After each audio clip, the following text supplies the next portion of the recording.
Hey, welcome. I'm Jennifer Randall-Young, and if you found this show, chances are you've been Googling things at 2 a.m. that you can't say out loud to anyone else.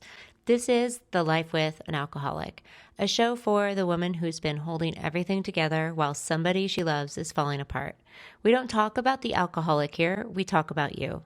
I'm going to give you real tools, honest conversations, and frameworks that you can actually use, whether you're staying, leaving, or just trying to remember who you were before all of this. Let's get into today's episode. I spent 8 years trying to make my husband stop drinking. 8 years. 8 years of articles, 8 years of conversations that ended in him asleep on the couch by 9 p.m. 8 years of strategy, 8 years of plans, 8 years of pouring myself into the project of his sobriety like it was my job that I had been hired for. Spoiler alert, though, I had not been hired for this. Nobody hires you for a job you do not have the credentials for. And nobody hires you for a job nobody is going to inspect when it's finished. And nobody hires you for a job the other person does not want done. There was a Tuesday in 2021 when I sat down in my kitchen and I said the sentence that finally let me put this project down. Stopping him from drinking is not actually my job. That is the sentence this whole video is about, and the 5 things I stopped doing the day I started believing it. I'm Jennifer. This is The Life With, and I do not talk about him on this channel. I talk about you, the woman who has been the project manager of an alcoholic's sobriety for years and was never the right hire. In this video, I'm going to do 4 things. I'm going to tell you the 5 things I stopped doing for my alcoholic husband in order with the story behind each one. And I'm going to tell you what came back when I stopped.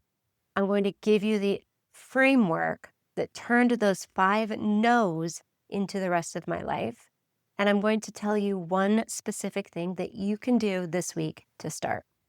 So before I do any of that, if any of this keeps you up at night and you spend way more time Googling what to do about your situation, than you want to admit, because I was there, and you want a faster version to figure this out, to where you actually are in all of this, I built a free reality check assessment. The link is in the description somewhere. It takes less than 6 minutes, and I'll mention it again later. But for now, stick with me. Number 1, I stopped buying alcohol. It was not in my carts. I'm not at Costco, not for a weekend, not for dinner parties, not just ever. I never did it. I know this sounds obvious, but it's really not obvious. So for years, I just told myself I was just being practical. I told myself if I bought it, I controlled the type. I controlled the amount. I controlled the brand. He was less likely to binge on. I was his bartender.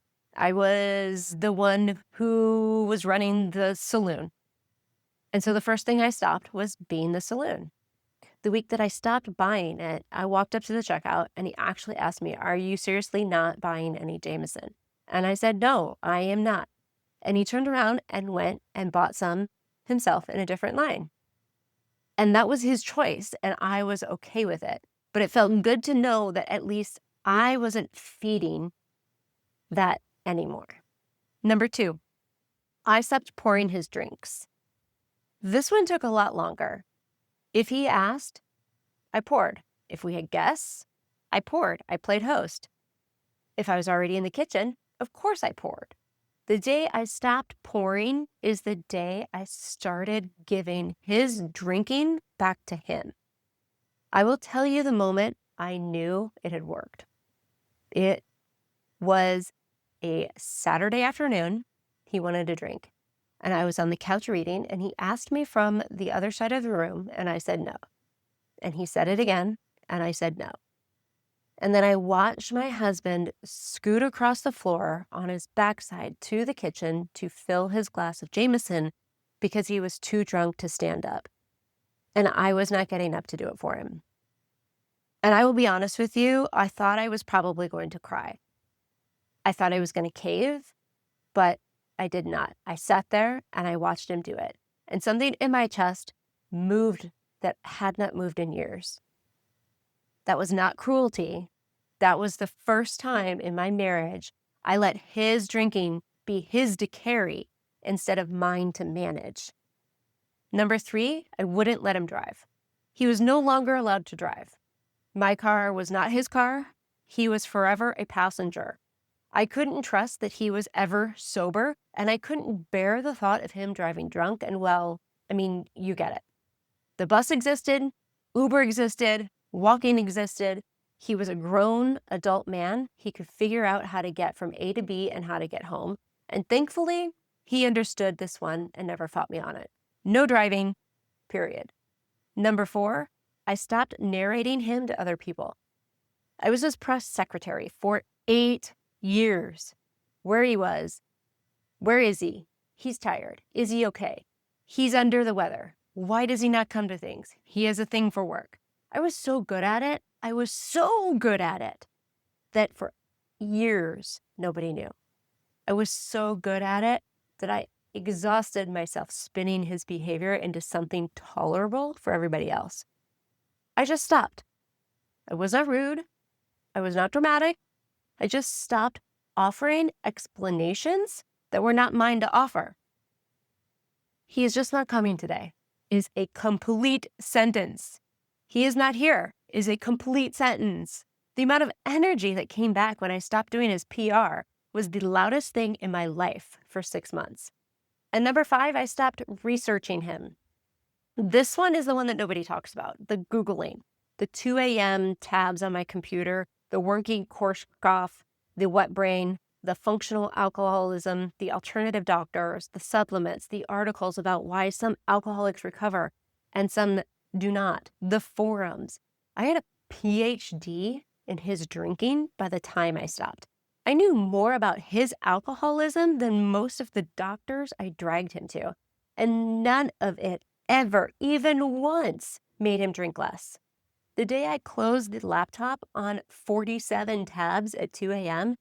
and did not open them again, I gave myself back Thursday nights and then some, and I gave myself back the bathtub. I gave myself back books about whatever I wanted to read. So if you're watching this, you can name your own version of those 5 things. I want you to take the free reality check assessment. It is in the description somewhere. Again, it takes less than 6 minutes. It will tell you like where you are actually at in all of this in plain language. So pause if you want, take it, come back. I'll still be here. Here's what nobody tells you. When you stop doing those 5 things, the first thing that comes back is not your marriage. The first thing that comes back is your nervous system. I did not flinch at the sound of ice in a glass anymore. I did not check the recycling bin before I checked my email anymore. I came home and I did not scan the house. I made plans and I did not have a backup plan for a backup plan. The second thing that came back was my opinions. Small ones at first, whether I wanted coffee, whether I wanted to take a different route home, whether I wanted to wear a green sweater or a gray one, whether I wanted to go to a restaurant, which one. You think those are small until you realize you have not had an opinion in probably years that was not about him. And the third thing that came back was my laugh. Out loud, in the car, singing at the top of my lungs, alone, at a podcast, without checking myself for guilt or being okay while he was not. And the thing that came back that I did not see coming was my attention. My attention. I had been spending all of it on him for years. And when I stopped, I had it back.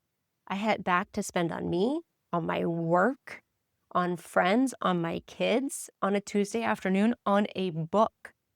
Your attention is the most valuable thing you have, and you've been spending it on his drinking for years. So the 5 things I stopped doing did not stop him from drinking. They stopped me from spending my time on his drinking, and there is a big difference. So here's the reframe. The question is not how do you make him stop drinking? The question is, what am I spending my attention on, and is it mine to spend? So if you're spending your attention on his drinking, you are funding a project that is not yours, that you cannot finish or ever finish, and that you are never going to be paid for. That's not a marriage. That's unpaid labor. And I wrote a book about this. It's called Life with an Alcoholic. It's on Amazon, and I did not write a marriage book. I wrote a survival manual for the woman who is up at 2 a.m. Googling functional alcoholic husband with the bathroom door closed. There are 5 chapters. You guessed it. Reality check, decision framework, staying plan, leaving plan, emotional survival. And every chapter has one thing you can do today. Not someday, today. So if that sounds like you, comment book on any of my Instagram posts and I will send you the link directly, or I'm sure there's a link here in the description. So if you got this far, I want to give you one thing to do this week, not 5, just one. Pick one of the 5 things I stopped. Pick one that landed the hardest when I said it. And this week, you just stop doing that one thing. I know it sounds simple. You don't announce it. You don't negotiate it. You do not put it in a text message. You just stop. But if you stop, you stop. You stop buying it, you stop buying it. If you stop pouring his drinks, you stop pouring his drinks. If you stop driving him, you stop driving him. If you stop explaining at him, if you stop explaining at him at brunch, you stop explaining him. If you stop researching him, just close the laptop. You will be surprised at how loud it gets in the silence of one of those no's. And you will be surprised at what comes back in that space. If the question you are sitting with is bigger than that, if it's stay or go, that question you cannot answer alone. Then I built something else, and it's called the impossible choice. It is 6 modules, and each one has a quick win that you can do really in 24 hours. Reality check, decision framework, staying plan, leaving plan, and the science and special situations. It's $27, and there's also a link somewhere in the description or comment action on my Instagram posts, and I will send you the link. I did not build it to tell you what to choose. I built this to give you a path through choosing, and there is a big difference.